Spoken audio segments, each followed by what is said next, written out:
انہم نہیں وہ الا کالانعام مگر چوپایوں جیسے، بل ہم اضل سبیلا بلکہ بدترین گمراہ راہ سے۔ عزیز طلبہ، ان آیات مبارکہ میں مزید اللہ تعالیٰ کفار کی نافرمانی کی ایک اور صورت بیان کر رہے ہیں، جو پہلے بھی کئی دفعہ آپ نے پڑھ لی ہے، کہ کفار مکہ آپ صلی اللہ علیہ وسلم کو دیکھ کر بطور استہزاء اور مذاق کے کہتے ہیں کہ کیا یہی ہیں جن کو اللہ نے پیغمبر بنا کر بھیجا ہے؟ کیا تو ان کی یہ ظاہری مالی حیثیت اور کہاں منصب رسالت؟ کیا ساری خدائی میں بس یہی رسول بننے کے لیے رہ گئے تھے؟ الیاذ باللہ، یہ اس طرح کی بے وقوفوں والی باتیں کرتے تھے۔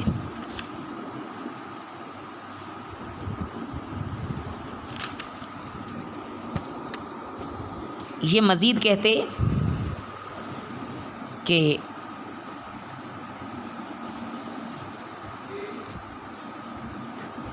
ہم تو اپنے آباء و اجداد کے دین پر جمے ہوئے ہیں، یہ ہمیں ہرگز وہاں سے نہیں ہٹا سکتے۔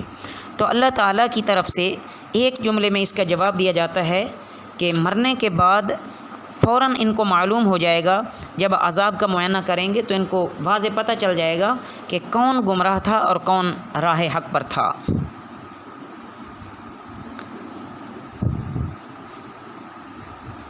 ان آیات سے عزیز طلبہ یہ صاف معلوم ہوتا ہے کہ کفار کے پیش نظر خواہشات نفس کی پیروی رہتی ہے۔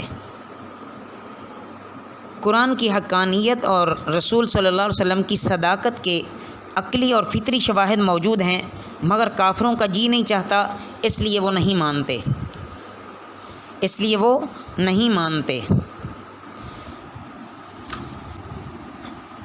حلت اور حرمت کی قیود کو ان کے نفس برداشت ہی نہیں کرتے، وہ اپنی مرضی سے جس چیز کو چاہتے ہیں وہ حلال قرار دیتے ہیں، جس کو چاہتے ہیں وہ حرام قرار دے دیتے ہیں۔ ایک اور حدیث مبارکہ میں آپ صلی اللہ علیہ وسلم نے فرمایا، سب سے بڑا دشمن تیرا نفس ہے جو تیرے دونوں پہلوؤں کے درمیان ہے۔ الغرض، ان آیات میں کفار کے لیے وعید اور تنبیہ تو ظاہر ہی ہے، مگر اس میں درس عبرت اس دور کے مسلمانوں کے لیے بھی ہے کہ جن پر نفس کی خواہشات کو ماننے کا سکہ جمع ہوا ہے، ان کو بھی چاہیے کہ اپنی من چاہی زندگی چھوڑ کر رب چاہی زندگی گزاریں۔ یہاں رب چاہی زندگی گزار لیں، آخرت میں اللہ من چاہی زندگی عطا فرمائیں گے۔ الم تر الی ربک کیف مد الظل، کیا تم نے نہیں دیکھا اپنے رب کی طرف کہ کیسے دراز کیا سایہ، ولو شاء، اور اگر وہ چاہتا لجعلہ تو اسے بنا دیتا ساکنا ساکن، ثم جعلنا الشمس، پھر ہم نے بنایا سورج کو، علیہ دلیلا، اس پر ایک دلیل، ثم قبضناہ، پھر ہم نے سمیٹا اس کو، الینا، اپنی طرف، قبضا یسیرا، آہستہ آہستہ سمیٹنا۔ تو عزیز طلبہ، ان آیات مبارکہ میں اللہ تعالیٰ اپنی قدرت کے دلائل دے رہے ہیں، مزید نشانیاں بیان کر رہے ہیں کہ سب سے پہلے سایہ کے متعلق بتایا کہ صبح سورج نکلنے تک سب جگہ سایہ ہی رہتا ہے۔ اگر حق تعالیٰ سورج کو طلوع نہ ہونے دیں تو یہی سایہ ہی قائم رہتا، مگر اس نے اپنی قدرت سے سورج کو نکالا، جس سے دھوپ پھیلنی شروع ہوئی، پھر زوال کے بعد ایک طرف سے دھوپ سمٹنا شروع ہوتی ہے، دوسری طرف سایہ لمبا ہونے لگتا ہے، حتیٰ کہ آخر دن تک دھوپ غائب ہو جاتی ہے۔ تو گویا سایہ کے پیچھے دھوپ اور دھوپ کے پیچھے سایہ، یہ اللہ کا ایک نظام ہے۔ وَهُوَ الَّذِي جَعَلَ لَكُمُ اللَّيْلَ لِبَاسًا، اور وہ ہے جس نے بنایا تمہارے لیے رات کو پردہ اور نیند، سباتاً راحت، وَجَعَلَ النَّهَارَ نُشُورًا، اور بنایا دن کو اٹھنے کا وقت۔ یہاں سے عزیز طلبہ یہ دوسری نشانی کہ اللہ تعالیٰ کی مرضی ہے کہ اللہ نے دن اور رات بنائے، رات کو تاریکی کی چادر اس لیے پہنا دی کہ لوگ آرام کرتے ہیں، نیند کو سبب اور رات کا سکون کا سبب بنایا، اس وقت حرکت موقوف ہو جاتی ہے، دن بھر کے کام کاج سے جو تھکن چڑھ جاتی ہے وہ اس رات کے سونے سے اتر جاتی ہے۔ اور پھر وہی اپنی قدرت سے دن کا اجالا کرتا ہے تو نیند سے اٹھ کر ادھر ادھر چلنے پھرنے کا کام شروع ہو جاتا ہے، روزی کی تلاش میں لوگ مصروف ہو جاتے ہیں۔ بہرحال یہ اللہ تعالیٰ کا ایک نظام ہے۔ اللہ تعالیٰ ہمیں اپنے فضل سے اپنا خوف نصیب فرمائیں اور اللہ ہمیں نفسانی خواہشات کی اتباع کرنے سے روک دیں۔ وما علینا الا البلاغ المبین۔